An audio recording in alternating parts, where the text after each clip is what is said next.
Yemma Jao, Yemma Jao, Yemma Jao, oh, Yemma Jao, Yemma Jao, Yemma Jao, Yemma Jao, oh, Yemma Jao.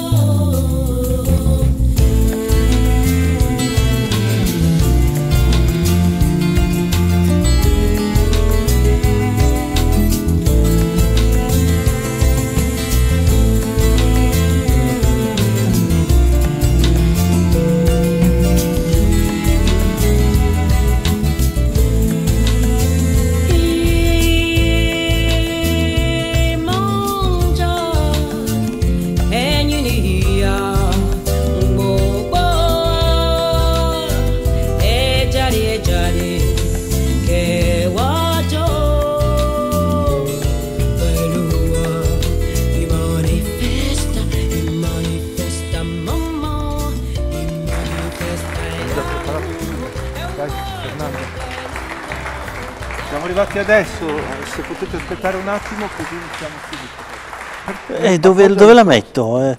Perché forse qua? Sì, qua non si vede tanto. Siamo alla ennesima puntata di Smile, sono appena andato, io sarei più contento se con l'equipe ci organizzassimo, stasera sono andato anche a prendere l'ospite alla stazione, poi sei già organizzato per andare a casa, siediti dai. Adesso mi devo organizzare ancora. Siediti. Ah, se no, aspetta, dai. Allora, Fernando Foroni, professore.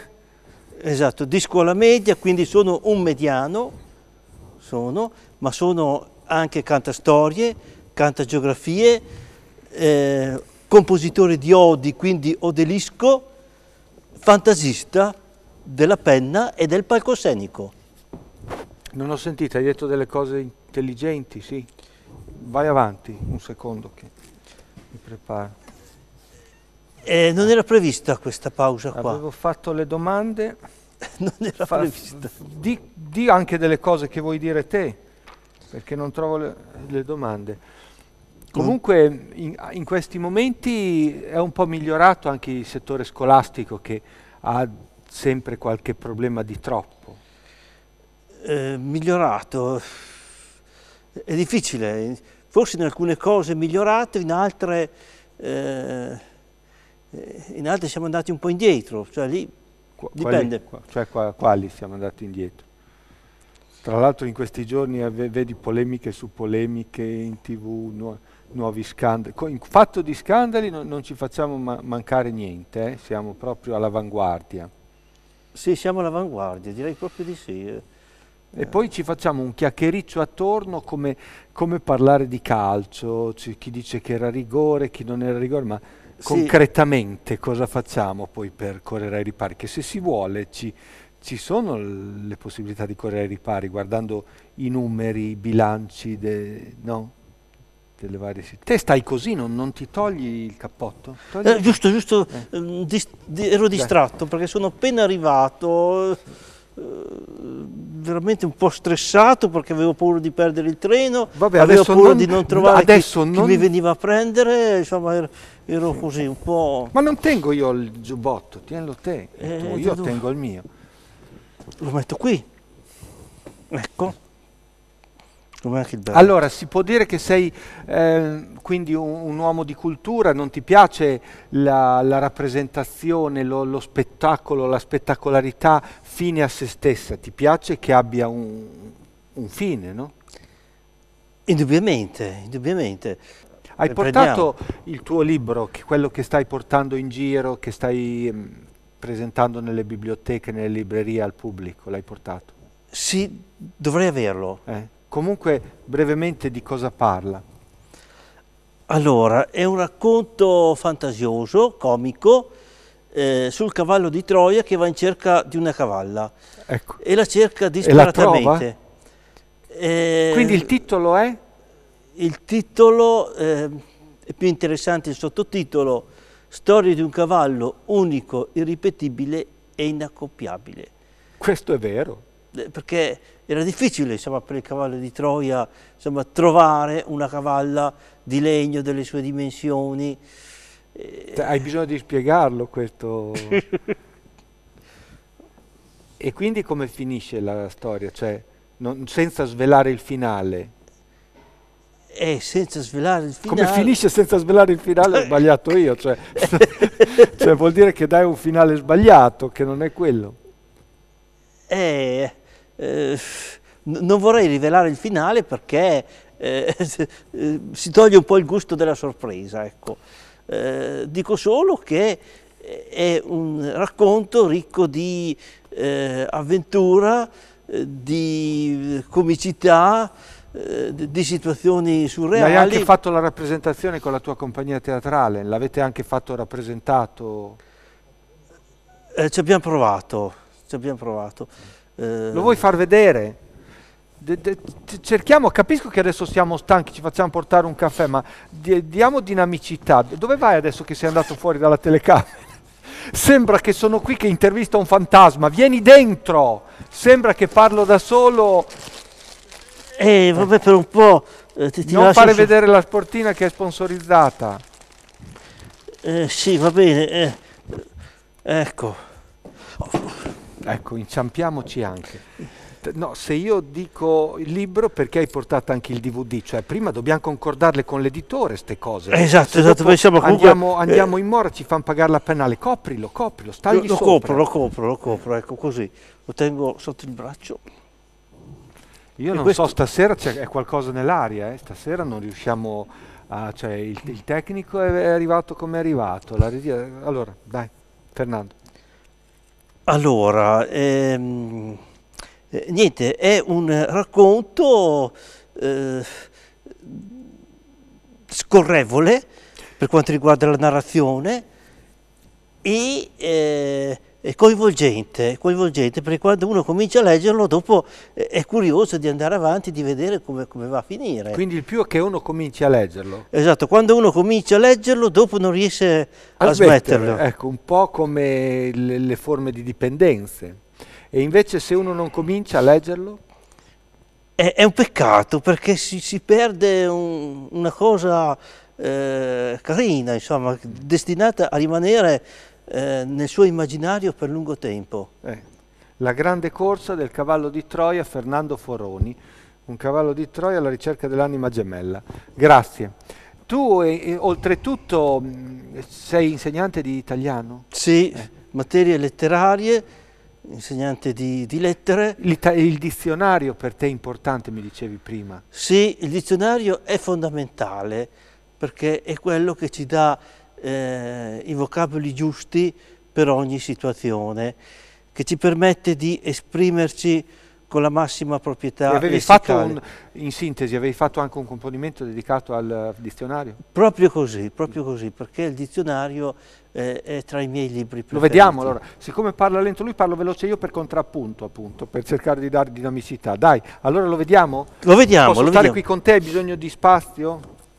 Dai, facciamo, senti, io non voglio mica litigare, fai vedere anche quello, però te ne assumi la responsabilità, perché qui posso dire venite qui e fate esattamente quello che vi pare. Allora è inutile che concordate col presentatore le cose, vai avanti te, presenta te, io ero qui per presentare il libro, presenta il DVD e va bene. Va bene, lo mettiamo qui, lo mettiamo. No, io adesso voglio che lo presenti, mi fai il piacere di presentarlo, perché se andiamo avanti a fare il tira e molla così poi non lo presenti neanche, presentalo. Allora, adesso lo presento, si intitola Mnestri Riscaldeidi, ci sono delle mie canzoni, c'è anche una mia poesia molto bella che ho presentato qui e secondo me conviene averlo, ecco, tutto lì. Ecco, presente. Cioè praticamente come il libro, se questo uno inizia ad ascoltarlo poi non smette più.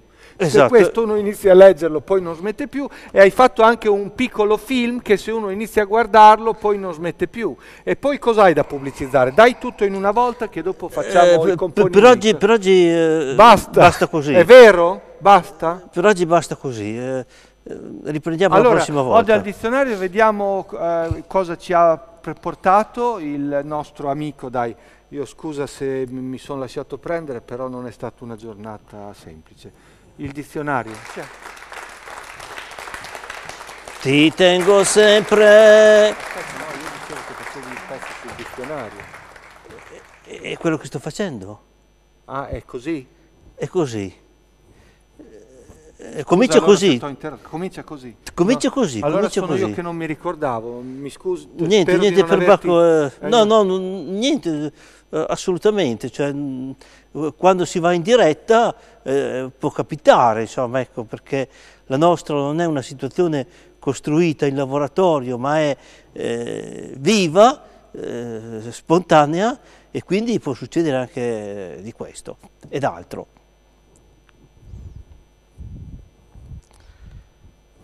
Ti tengo sempre a portata di mano, mio buon dizionario dell'italiano. Non mi fai ridere né mi commuovi, ma mi insegni tanti termini nuovi, sinonimi e poi contrari, son messi lì tutti alla pari, sinonimi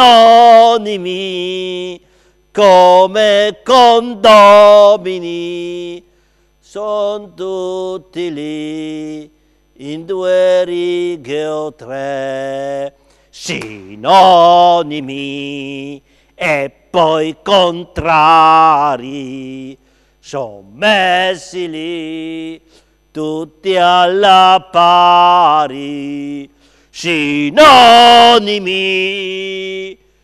come condomini, son tutti lì in 2 righe o 3. Grazie.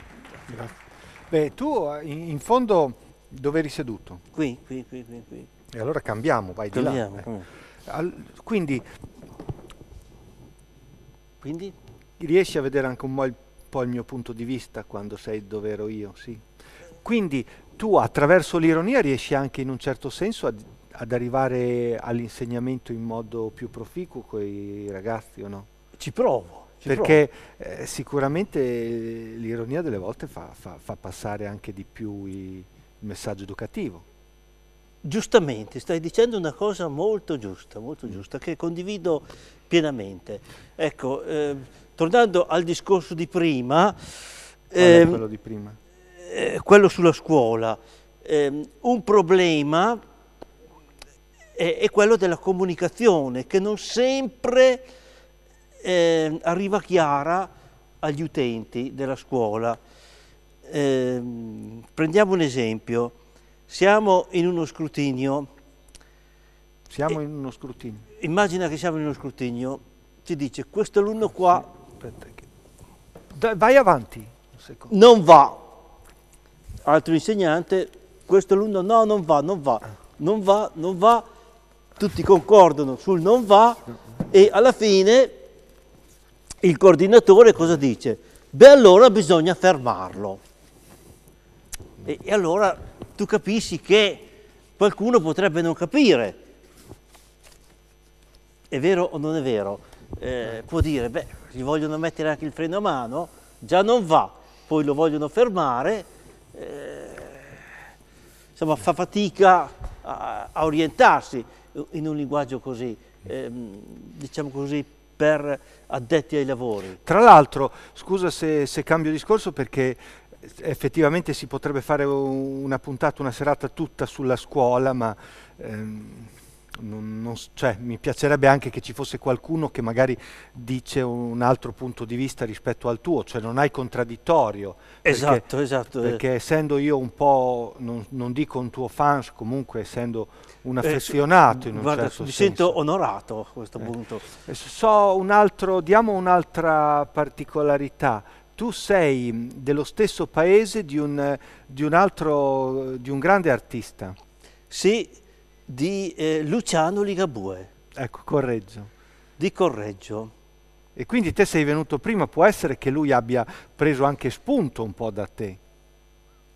Chissà, chissà, siamo vicini. Beh, tu scrivi canzoni, cioè non ci può essere dove ti ha visto lui recitare? Abbiamo cantato insieme. Avete cantato insieme? No, non duettato. Perché sono generi un po' diversi i vostri. Il fatto che abbiate cantato insieme mi lascia sorpreso. Però diciamo nell'arco della stessa manifestazione. Cioè quindi uno è andato, però non la stessa sera. Non la stessa sera, uno una sera e uno un'altra sera. Te eri della una sera o dell'altra sera? Dell'una e lui dell'altra. È bello che mi risponde. Sì, potevamo tentare di duettare, ma probabilmente sarebbe stato uno di quei duetti impossibili di cui si parla anche in TV. Ma adesso c'è questa cosa di cantare in playback. Tu è vero, non canti in playback e questo è ammirevole, però non sarebbe meglio che tu avessi anche il gruppo musicale? Cioè, c'è chi prende le basi della musica, tu manco le basi e manco il gruppo musicale quando canti. Sì. Cioè, c'è sempre stata sta diatriba, uso la base, uso il gruppo dal vivo e i puristi dicono viva il gruppo dal vivo. Te nessuno dei due. Sì, normalmente faccio da solo. Ma è per risparmiare, per avere più budget, più ricavo dalla serata? Beh, diciamo che sono nato così come cantante spontaneo, insomma, non costruito, non televisivo. Hai iniziato a cantare sotto la doccia o hai la vasca? Sotto la doccia.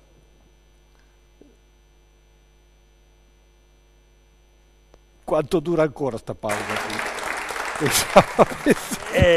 Una pausa celentanesca. Ho capito io, però dopo me mi accusano che la trasmissione non va bene, che è troppo lenta e mi tagliano il programma. Cioè prova di... sto per partire, mi parli, ti lascio lo spazio, mi guardi, fammi un segnale quando stai per partire. Allora, che segnale mi fai? Questo qui. Allora, adesso parto, ma dove vado? Perché non mi sono posto un obiettivo in questi 2 minuti, hai capito? Cioè, ho detto parlo, ma siamo partiti a parlare della mia produzione poetica, canora, abbiamo parlato un po' di scuola. Non c'è bisogno che fai il riassunto. Hai aperto e chiuso una parentesi di politica sul costume e quindi dove devo ripartire? Ma te hai mai fatto uso anche di sostanze per darti energia quando vai sul palco? Per avere questa dinamicità? La valeriana. Cosa ridi? Non ho capito perché te le fai e te le ridi. Cosa c'è da ridere? Cosa c'è da ridere? Cioè, io mi sto agitando. Il massimo della trasgressione, il caffè decaffeinato. Ecco, quello è il massimo quindi è una vita monacale. Si può dire? Si può dire, Quindi sei un animo che puro. Cerchiamo di esserlo, ecco. Dai, fai quell'ultimo brano lì. Ti tolgo la roba. Che brano ci fai te adesso allora? Allora, potrei fare... Aspetta. Mi piaceva quello del tuo servizio di Naia, Ah, la Burba e Capitano? Sì, potremmo fare quello lì. No, ma se sei così poco entusiasta te del brano, sicuramente lo rimaniamo ancora meno noi, cioè devi essere convinto te, perché chi non è convinto mica trasmette. È giustissimo quello che dici, bisogna esserne convinti,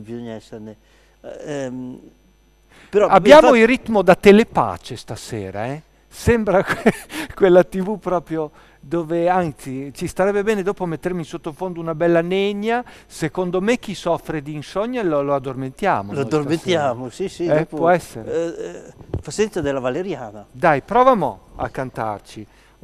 Prova a fare uno stacco netto. qualcosa di rock, di aggressivo. Adesso siamo stati colloquiali, aggressivo. Dai, vai. Fernando Foroni. Allora, per burba si intende la recluta. Burbettina è sempre la recluta. Ci sono due parole in questa canzone che magari non tutti le conoscono perché fanno parte del gergo militare, e questa canzone è proprio uno spaccato di vita militare, e l'ho scritta durante la naia. Dice una burbettina, io andare a casa voglio una licenzina, io resistere non so, ma c'è il capitano che fa na na na na, ma c'è il capitano che fa na na na na, così la burba scoppierà. Ah! Così la burba scoppierà. Ah! Dice la burbettina, io mangiare meglio vo. Questa nostra cucina deve migliorare un po', ma c'è il capitano che fa no no no no, ma c'è il capitano che fa no no no no, così la burba imparerà. E la naia che cos'è?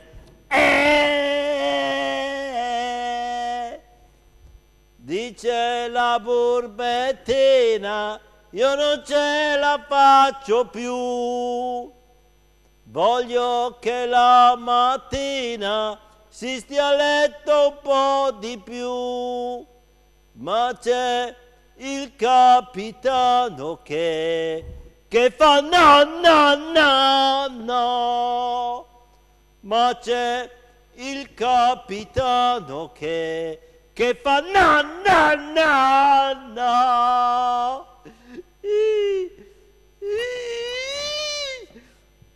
Ma che cattivo che sei. Ma che cattivo che sei. È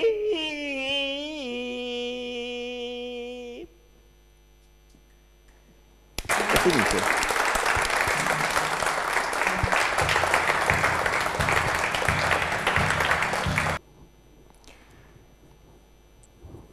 Bravo. Non si sa neanche bene cosa dire dopo, è al di là dell'immaginazione, no? Del bene, del male, dell'alto, il basso, del grasso, il magro. È al di là. È al di là. Al di là. Allora io ti ringrazio perché ormai mi hai concesso di darti del tu. Ho visto che sei un po' vanitoso, continuavi a guardarti nel monitor. Perché? Perché sei vanitoso. Sei stanco molto, ti vedo che ti sei stancato. Diciamo che abbiamo tutti un po' di queste debolezze, insomma, sai com'è. Comunque guardare nel monitor mi ha dato sicurezza. Mi sono visto bello nel monitor, sono più bello là che qua, e mi sono consolato, insomma, perché ho detto guarda, cioè te sei più bello là che qua, quindi c'è chi è telegenico, cartigenico, videogenico. Te sei telegenico. Direi di sì, perché dopo che mi sono visto lì mi sono riscoperto. Io sono contentissimo che questa trasmissione sia servita a migliorare l'autostima di Fernando Foroni, che era già alta, perché uno deve proprio stare bene con se stesso. Quindi se siamo serviti a quello questa sera, io sono Esatto, contento. abbiamo già raggiunto un obiettivo. Che è il principale. Quando uno è sereno con sé, sta bene, il cielo l'aiuta, dicono circa così. Dai, diamo la linea alla regia e ci rivediamo tra poco. Grazie. Grazie. Continui a guardarti a noi.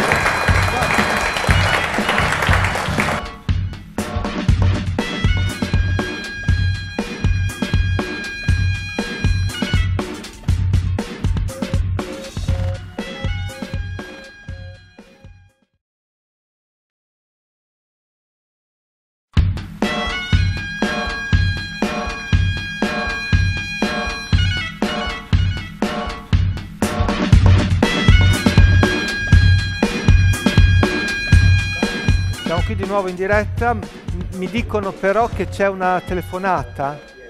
Ho capito bene? Pronto? Pronto Davide? Chi è? La voce la conosco. Ti sento malissimo, lontano. Parla per te, io Pronto? Sì. Pronto? Ti sento male, ti sento lontano. Sei Magnani, no? Sì, come stai? Bene, eri impuntata la settimana scorsa, ti chiami subito, ti sei trovato bene. Sì, mi sono trovato bene, ti chiamavo per dirti che ci siamo divertiti, che torneremo presto a trovarvi e che siete tutti invitati, tu e tutta la redazione della TV qui in Toscana per un fine settimana quando volete. Vengo anch'io. Cioè prima, quando l'ultima volta sei andato via, hai parlato con me, ero invitato io. Adesso tutta la redazione. Vi invito tutti. Se ci troviamo in piazza, che ci siano 2000 persone, tutta la piazza, cioè te vai sempre in aumento. Tutta la piazza siete un po' troppi, quanti siete? 4, 5, dai, ce la facciamo. Adesso che sei stato ospite in questa trasmissione qui, ti si apriranno tutte le porte nel mondo dello Sì, anche il portone. Hai già avuto molte richieste? Sì, guarda, ho tutta l'agenda piena per i prossimi 6 mesi. Perfetto, quindi mi devi ringraziare un po', eh? Certo, guarda, tanto anche a nome di tutta la famiglia, che ci siamo trovati benissimo. E poi ci rivedremo presto, torniamo presto a trovarti. Sì, a parte gli scherzi, anche noi ti aspettiamo, va bene? Va bene. Vuoi dire qualcos'altro? No? Perché è inutile che io invito gli ospiti in studio, poi mi telefoni te e stiamo al telefono 20 minuti. No, vabbè, ma insomma, non sta bene, no, occupati dei tuoi ospiti. Vuoi lasciarci con una chicchina, un componimento, qualcosa di Trilussa, di qualcosa che vuoi tu? Una poesia? Mignon, mignon, mignon. Piccola piccola? Ho detto mignon. Il giovane Werther amava Carlotta e già della cosa fu grande sussurro, saprete che modo si prese la cotta, la vide una volta spalmata nel busto. Però. Va bene, so che hai da fare. Va bene, vado avanti, no, va bene, basta così. Ciao, un bacio a tutti. Ciao. Ecco. Ciao. Adesso si sta trasformando anche in una trasmissione a cui telefono. Beh, interessante sta cosa, dai. Quindi se volete mandare dei messaggi per partecipare alla trasmissione, telefonate qui in TV o usate Facebook, tutti gli strumenti oggi idonei, oggi che utilizziamo, oppure anche alla Bottega del Buon Umore, Davide Dal Fiume. Se volete venire, fatecelo sapere. Allora, oggi abbiamo qui un secondo ospite, l'argomento di cui ci vogliamo occupare è il problema della viabilità, del traffico. Oggi passiamo tantissimo tempo sulle strade e in certi momenti anche troppo, cioè il bello è che succedono anche troppi incidenti, volevo dire, e quando succedono gli incidenti diamo la colpa al creatore, diciamo il creatore, guarda, come? Che colpa ne ha lui? Ha fatto un pianeta immenso dove ci si starebbe altro che i miliardi di persone che siamo, anche il doppio e il triplo. Se stiamo tutti in pochi chilometri quadrati, tutti sulle strade, è ovvio che l'incidente possa capitare. E, quindi dobbiamo fare sempre maggiore attenzione, perché davvero, se calcoli le cifre di incidenti ogni anno, è davvero una guerra che si compie sulle nostre strade. Abbiamo qui con noi una automobilista. Spesso si sente dire che guidano meglio le donne, che guidano meglio gli uomini, che guidano peggio le donne, che guidano peggio gli uomini. Non lo so, secondo me non dovrebbe essere legata al sesso più di tanto la guida, forse è un luogo comune, non lo so. Oddio, c'è qualche donna che qualche difficoltà ce l'ha, perché vedo, c'è la mia vicina di casa che quando parcheggia trova più facile allineare il marciapiede all'automobile, però anche posso altrettanto dire di certi uomini. Abbiamo qui la Bruna. Che rapporto hai con la tua macchina? Bellissimo. Io comunque tutto quello che mi è capitato l'ho scritto in un diario. Ecco, questo stavo per dirlo io. Aspetta, non rovinare il tempo al presentatore, perché fate tutti così. Scusi. Ecco, quindi lei ha tenuto un diario di quello che è stato il suo percorso di avvicinamento alla patente, cioè tutto l'iter di scuola guida, i primi... Ma veramente da quando mi hanno dato la patente in avanti. Poi, non prima? No, prima no. Prima no. Allora può essere interessante. Cominciamo? Devo mettere gli occhiali perché sa. Tra l'altro sono in tinta col vestito. In tinta con l'abito. La ringraziamo di aver scelto questa trasmissione, cioè si vede che per venire a... Sì, sapevo, è molto... A aprirsi. Sì. 2 gennaio. Quindi qui aveva preso da poco la patente. Sappia che io sono un presentatore, che non è che io sto ai detti. Non mi disturbi perché già... No, io la disturbo se voglio. Sì. Allora, 2 giorni di scuola guida, giusto? 2 gennaio. Evviva! Mi hanno dato la patente. Finalmente posso guidare la mia macchina senza dover stare ad ascoltare l'istruttore che ripete continuamente: attenta, senso vietato, stai andando contromano, attenta a quella vecchietta, frena! E altre frasi del genere. Proprio non so come ho fatto a sopportarlo per 2 anni. No, ma mi scusi, aspetti un attimo, già qui partiamo malissimo. Cioè, io non so come ha fatto lei a prendere la patente se faceva quelle cose lì e nonostante tutto gliel'hanno data. Ma meno di 2 anni chi è che prende la patente? 2 anni c'è. È il tempo minimo. Ho capito, però ha capito quello che faceva, si è resa conto? Che mi disturbava? Mi disturbava. Si è resa conto che lo disturbava? Sì. Andiamo avanti, vabbè, andiamo avanti. 8 gennaio. L'autoscuola ha organizzato una festa perché ho finito. Gli istruttori si sono commossi. Uno ha detto che avrebbe fatto dire una messa di ringraziamento. Un altro mi è sembrato che avesse le lacrime agli occhi. E tutti hanno detto che avrebbero fatto un brindisi per celebrare l'avvenimento.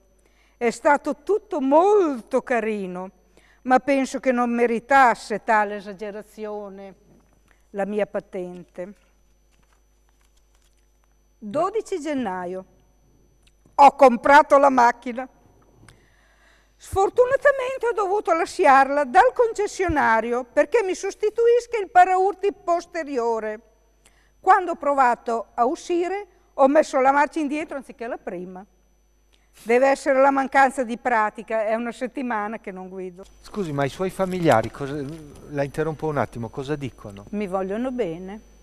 Chi carica di solito in macchina? Chi viene in macchina con lei? Ma nessuno, la macchina è mia, solo io ci sto, è un posto solo.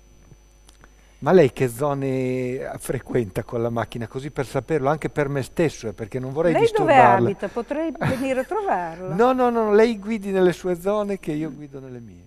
14 gennaio. Ed eccola la mia macchina. Ero talmente soddisfatta uscendo dal concessionario che ho deciso di fare un giro. Evidentemente un sacco di altra gente ha avuto la stessa idea, perché sono stata seguita da un numero incredibile di automobilisti che suonavano come un matrimonio. Ho deciso di stare al loro gioco e ho ridotto la velocità da 10 a 5 km all'ora. Agli altri la cosa è piaciuta parecchio e hanno suonato ancora di più. Quando suonano, per cosa servono i clacson? Per avvertire? Salutare. Per salutare? Per dimostrare la loro allegria nei miei confronti. Allora il clacson serve per dimostrare l'allegria? Sì, sono è la contenti banda, di è la vedermi. banda che serve per dimostrare la l'allegria. No, qui è il clacson, non ha la banda in macchina. 22 gennaio. I miei vicini di casa sono veramente super. Hanno messo dei cartelli con scritto in grande "Attenzione alle manovre". Mi hanno dato il posteggio più grande e hanno proibito ai loro bambini di uscire quando faccio manovra. Penso che sia per non darmi fastidio. Ci sono ancora persone gentili al mondo. 31 gennaio. Ma lei ha una visione tutta sua e dovrebbe confrontarsi anche col prossimo, sentire anche come vedono gli altri. Ma i vicini quando mi vedono sono contenti dalla finestra, mi salutano. Sì. 31 gennaio. Gli automobilisti suonano continuamente e mi fanno dei segni. Io penso che sia simpatico, ma anche un poco pericoloso. C'era uno che voleva dirmi qualcosa, ma non ho trovato il bottone per abbassare il finestrino. Mentre lo stavo cercando, a momenti tamponavo un tizio. Fortunatamente in quel momento avevo abbassato la velocità, andavo a 5 all'ora. Ancora? La velocità di crociera, 10, abbassi. Ma scusi, ma ha scritto, lei ha una vita per la macchina. Una vita, questo è il diario dell'auto. Ma come ha fatto a prendere la patente? Mi chiedo, quando le hanno fatto studiare il motore, lei sa cos'è la batteria? Batteria da suonare? Cosa sono le candele? Le candele per Natale. Le puntine? Le puntine per attaccare... I dischi? I dischi per suonare. 10 febbraio. Lei mi disturba sempre. Gli automobilisti hanno delle abitudini bizzarre. Non solo fanno un sacco di segni là che non... ma passano il loro tempo a urlare. Vorrei sapere. Non so che cosa dicono perché ho i vetri chiusi. Non ho ancora trovato il pulsante ma ci arriverò. Ma credo che cerchino di darmi delle informazioni. Se dico così è perché credo di aver sentito uno che diceva "Tornatene a casa tua". È veramente stupefacente come faceva a sapere dove stavo andando. Sia come sia, quando avrò trovato il bottone per abbassare i vetri, mi chiarirò parecchi dubbi. Ma scusi, se non ha trovato neanche il bottone per abbassare i vetri. Beh, prima o poi lo troverò, adesso quando ho caldo lo Cioè troverò. le frecce le usa? Le frecce? No, non uso. Guarda, io voglio non sapere... uso le frecce, l'arco, queste cose qui. Le armi... Lei deve darci il nome, l'indirizzo, la ragione sociale della scuola guida che le ha fatto prendere la patente, perché bisogna intervenire. La città è male illuminata. Oggi ho fatto la prima uscita notturna e ho dovuto girare sempre con gli abbaglianti accesi per riuscire a vedere bene. Tutti quelli che incrociavo sembravano essere d'accordo con me, perché anche loro accendevano gli abbaglianti. Qualcuno ha acceso anche gli altri fari che aveva sull'auto. L'unica cosa che non ho capito è perché suonavano. Forse per spaventare un cane o un gatto, va a capire te. Ma era per dirle di togliere gli abbaglianti, le segnalavano, vede che se li alzo anch'io le dà fastidio anche a lei, e quando lei non li abbassava suonavano, li alzavano, li abbassavano. Ma non credo, no, perché io devo vedere bene. Ma mi è capitato l'altra sera, era lei allora, ormai andavo nel fosso, era... Ma... Non ci credo, se lei non sa guidare non è mica colpa mia. Vada avanti, perché sta però... avendo delle esperienze perlomeno pericolose. Oggi ho avuto un incidente, 25 febbraio. Sentiamo com'è successo. Sono entrata in una rotonda e siccome c'erano parecchie macchine, non voglio esagerare, ma per me dovevano essere almeno 4, non sono riuscita a uscire. Ho continuato a girare stando vicino al centro, attendendo un'occasione per uscire. Questo mi ha fatto girare la testa e ho finito per andare a sbattere contro un monumento all'interno della rotonda. Dovrebbero limitare la circolazione all'interno delle rotonde ad una sola macchina per volta. 3 marzo. Ma scusi, cosa arriva fino alla fine dell'anno lei? Fino a quanto No, arriva? ma ormai... Sentiamo ancora ormai questa perché... sono alla fine. Sì. La sfortuna mi perseguita. Sono andata a prendere la macchina al garage e mentre stavo uscendo ho sbagliato a premere il pedale, accelerando invece di frenare. Ho urtato una macchina che passava, rovinandogli tutta la fiancata destra. Il caso ha voluto che l'autista fosse l'esaminatore che mi ha dato la patente. Un buon uomo, senza alcun dubbio. Ho insistito sul fatto che era solo colpa mia. È colpa sua. Lui molto cortesemente non ha smesso di ripetere che Dio mi perdoni, che Dio mi perdoni. Mi sono offerta di accompagnarlo finché la sua auto è in riparazione. È svenuto dall'emozione. Ma no! Che cara persona! Ma è svenuto dalla paura! No, era emozionato perché è sempre stato molto carino. Che Dio mi perdoni, ha detto guarda, quando ha visto che mi aveva urtato, anzi ero stata io. Ciao amici, siamo arrivati alla fine di questa puntata di Smile, ringraziamo la signora Bruna, neopatentata con ancora tanta strada da fare, no, speriamo che ne faccia poca, che prenda l'autobus, e Fernando Foroni. Professore, venga sul palco con noi, che non so se lì la stanno inquadrando. Grazie di essere stato con noi, grazie, e non siate scorbutici tra di voi, potete salutarvi e facciamo il lancio per la prossima puntata, dai. Vi aspettiamo. No, lei non ci sarà la prossima, vi aspetto. Io se arrivo con la macchina ci sono. Solo io.